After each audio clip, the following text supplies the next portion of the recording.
Hello and welcome to UC Today. My name's David Dungay. Today I'm joined by Scott Anderson, CMO of Intermedia. Welcome to the show, Scott. How are you? I'm great. Thank you, David. It's good to be here. Fantastic. So I'm really looking forward to today's discussion. We're going to be talking about channel partners and how they select their new suppliers. And very pertinent point for channel right now. But Scott, before we get into that conversation, do you want to give us a quick introduction to yourself and Intermedia? Yeah, sure. I'm Scott Anderson. I'm the Chief Marketing Officer here at Intermedia. Been here 5.5 years. I am a serial B2B marketer and love working with the channel and have been in companies of all sizes that work with the channel. At Intermedia, which is a great company to do business with, what we do is unified communications, contact center, so that's voice, video conferencing, group chat, secure file sharing, contact center, email, all together. And we serve companies of all sizes, but SMB is our sweet spot, and we are channel first. And I'm sure we're going to talk today about what it means to be channel first and all the flavors of that. We certainly will. Let's sort of set the scene a little bit, though.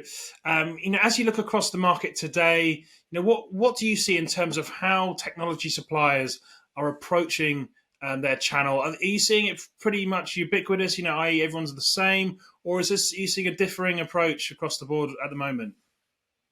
Yeah, not at all. I actually see differing approaches across the board. There's a whole lot of variables when you're thinking about doing business with a technology supplier. Um, we all say channel first. We can talk about what channel first means, but there's all different ways to support and treat the channel. And if you're going into business with a technology supplier, I highly recommend digging in, doing your homework, and really understanding their approach, all the support that they're going to give you, how important the channel is to their business, and all the other attributes.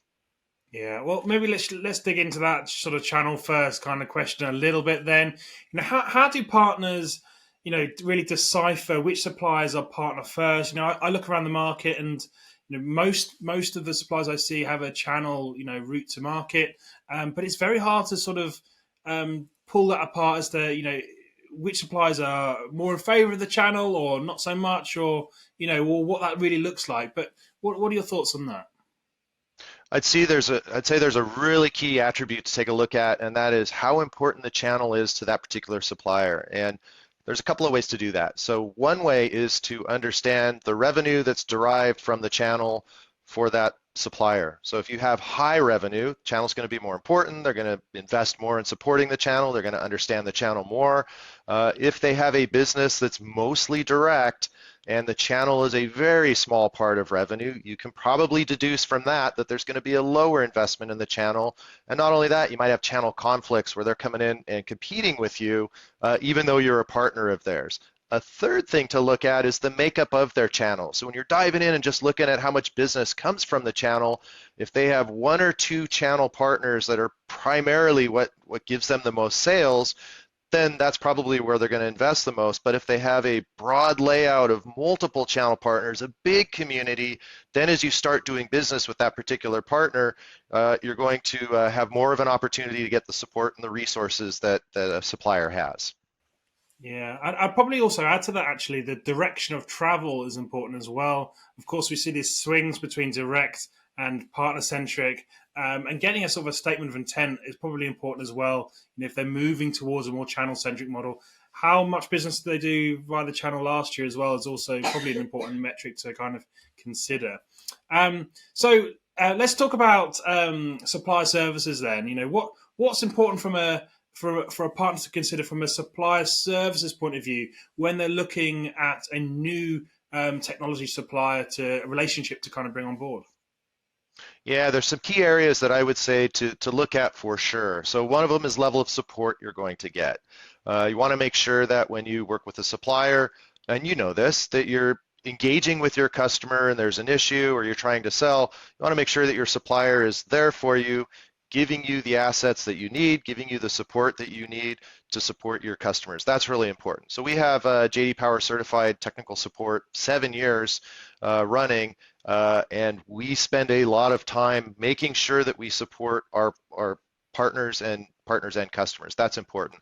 Level of training is also important. When you work with a supplier, you're going to want to make sure that your sellers, that your tech folks, that your support organization really understands their technology and their category. So what you want to look for there is, do they come out, do they train you? Do they have an online university? We have an online intermediate university for both UCAS and CCAS, and it's got all kinds of courses on just how to identify customer, how to do a sales pitch to that particular customer for our category of products, all the way down into technical detail. That's another one.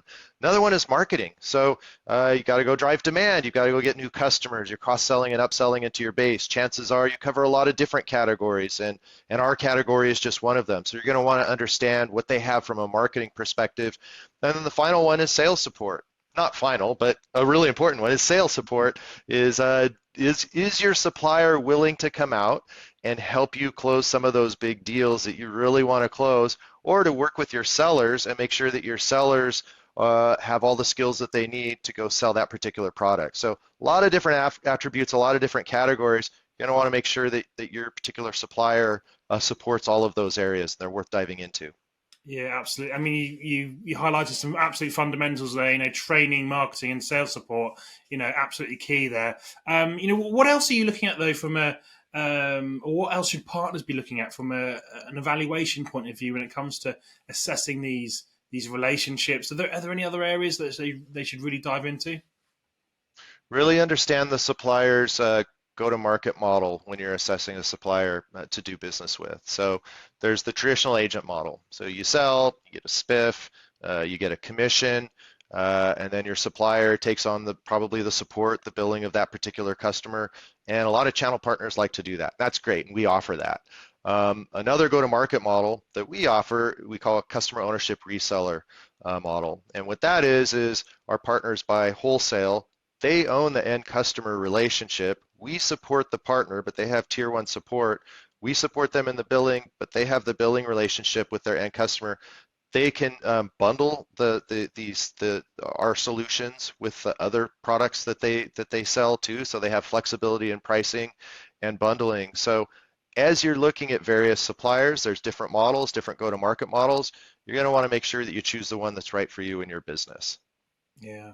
I also want to talk about the investment in the suppliers as well. A lot of partners will have built up years and years and decades in some instances of investment with a particular supplier.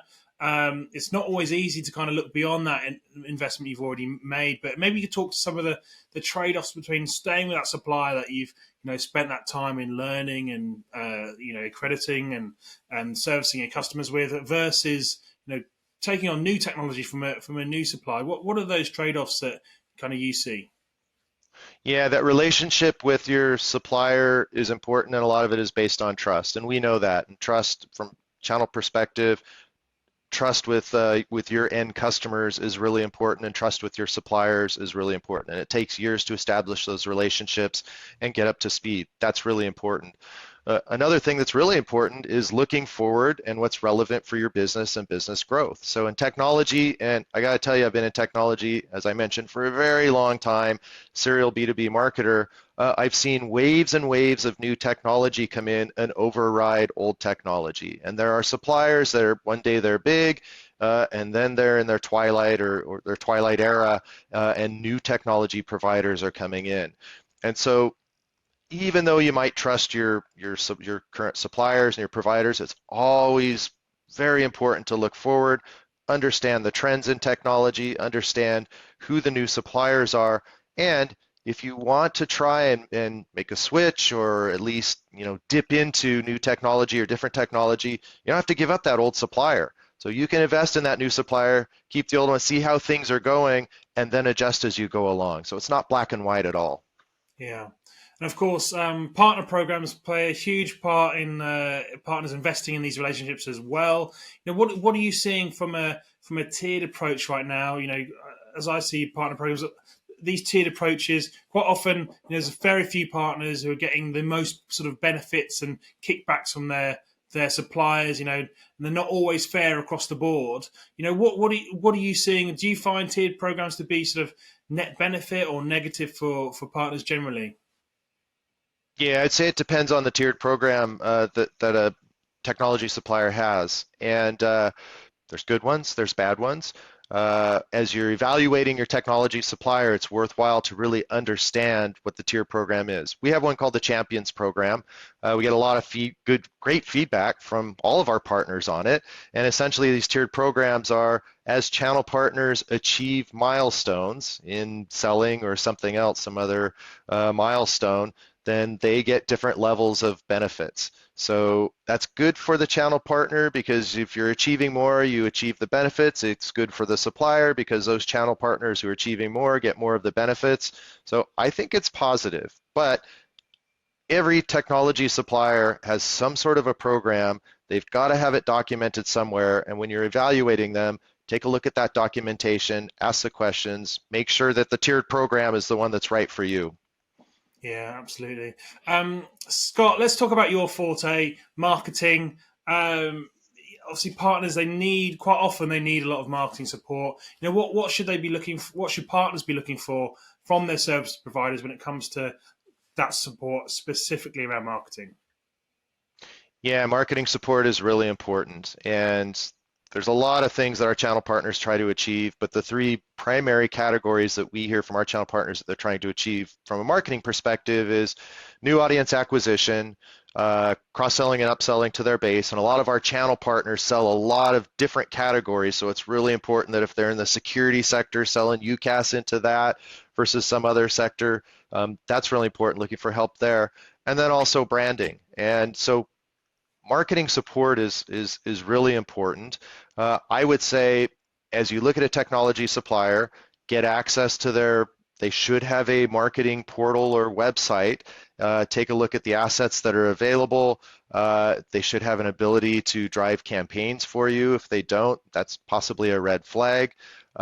Social media, they should provide you with social media that you can push out very easily. If not, allowing you to connect social media and pushing out their content through your social media and engines. And then we also have field marketers. So we work with our channel partners and consult with them depending on what their business needs are. All the different assets that I've mentioned we make them available to our partners in a way that supports their specific business objectives. And in talking to a lot of our partners, they've told us that sometimes there's not a lot of investment in their marketing chops. So look for a supplier that's not just going to inundate you with more stuff and then push on you, but a supplier that's going to come in and help you, consult with you, provide the tools and the assets that you need to drive demand to grow your business. Is differentiation a problem around marketing when you're getting materials from the supplier? Surely I know Intermedia you have a lot of different materials and a lot of different avenues partners can go down, but elsewhere perhaps is there a danger that this sort of marketing around particular products are going to look a little bit to the same in certain areas? Yeah, there is a danger, and it goes back to our original discussion about the level of investment that a supplier has in the channel. If a supplier has a limited investment in the channel and a limited investment in marketing, probably you're going to get a couple of campaigns, and then depending on how many channel partners that supplier has, those channel partners' campaigns are all going to look the same. So that's a danger. For us, we offer 500 plus assets, and those assets are easily brandable. You can drop your logo in, you can use our logo, we can co-brand. We support 24 different vertical markets, and we've made everything modular. So again, when understanding what our partners' needs are, their specific business needs are, they can create or pick and pull from all these different assets and pull different pieces from them, whether it's a call script or a pitch deck or a white paper or some other piece of collateral, emails, etc., and custom build a program that's right for them. And then they're differentiated and they're not looking like a vanilla also ran that everybody else is using the same stuff. That's really important as well. Fantastic. So, Scott, we're sort of reaching the end of today's session, but let's leave our audience with one last sort of golden nugget of information, and that is a really important one as well. When it comes to assessing these new supplier relationships, of course, it's the job of the supplier to pitch themselves, to highlight their positives and maybe hide a little bit of their weaknesses. But how does a partner really cut through that? How do they know what is true and what is just hype?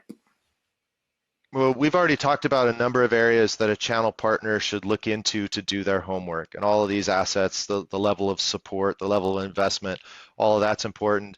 In addition to all of that, what I would suggest is go talk to other channel partners. The channel partner community, I've found, they talk to each other. It's a really strong and vibrant community. So if you're looking at a particular supplier that you're interested in, talk to other channel partners, understand the levels of support, understand, whether they're positive or negative about that particular supplier.